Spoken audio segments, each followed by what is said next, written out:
is only ironic that my first video message to you falls on the week that we read from Parashat as we read about the difference women have made in the history of the Jewish people. Rabbi David Wolpe wrote a wonderful essay entitled The Daughters of Sarah. Allow me to share a piece of it with you.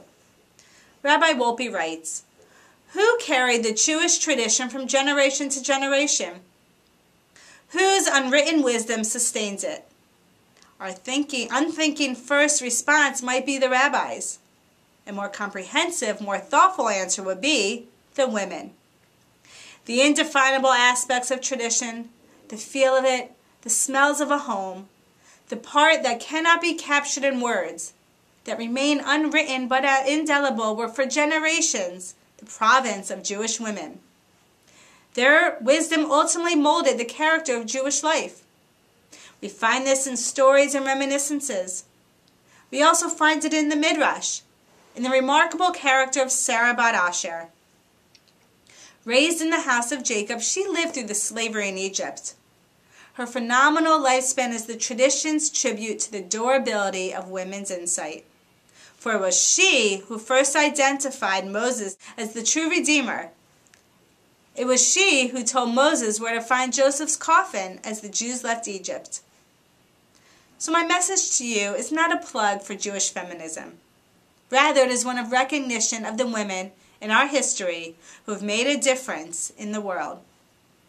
This Shabbat, we recognize the women who have left a legacy not only in the Jewish world, but in the history of the entire world. Too many times we minimize the roles of women, especially in the Bible. In the beginning of the book of Shemot, just 2 weeks ago, we learned about the midwives Shifra and Puah, who feared God, who did not follow Pharaoh's decree of killing all of the Israeli-born male children. And according to the commentary in the Eitz Chaim Chumash, we learned that the midwives began a pattern that is continued throughout the story of Moses, whose life is repeatedly threatened by men and saved by women. There's Moses' mother. Moses' mother sees how beautiful her newborn son is and decides to hide him for 3 months. And when she can no longer hide him anymore, she puts him in a basket and sends him down the Nile River, where he is saved by a young girl, none other than Pharaoh's daughter. And then there is Miriam, Moses' sister, who offers to find Pharaoh's daughter a nurse to take care of her brother, Moses, while he lives in the Pharaoh's palace. And it is Miriam who leads the women in song and dance after the crossing of the sea.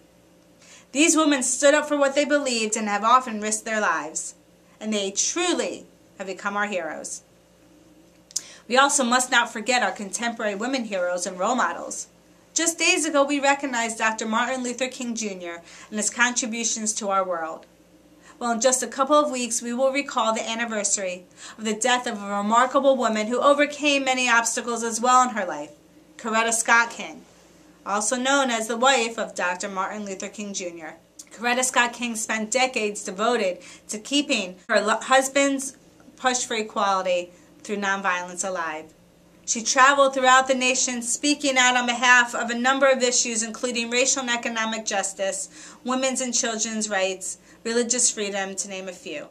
A woman of wisdom, compassion, and vision, Coretta Scott King has made our world a better place, and truly, like many of our women heroes, have made history. In our Torah reading, the Shabbat, we learn about equality of women for the first time in biblical history. As Moses insists that Pharaoh let the Israelite people go, Pharaoh makes an offer that the women and the children must remain behind in Egypt. Moses, however, rejects this offer and says the following, B'narenu v'zkanenu nelech.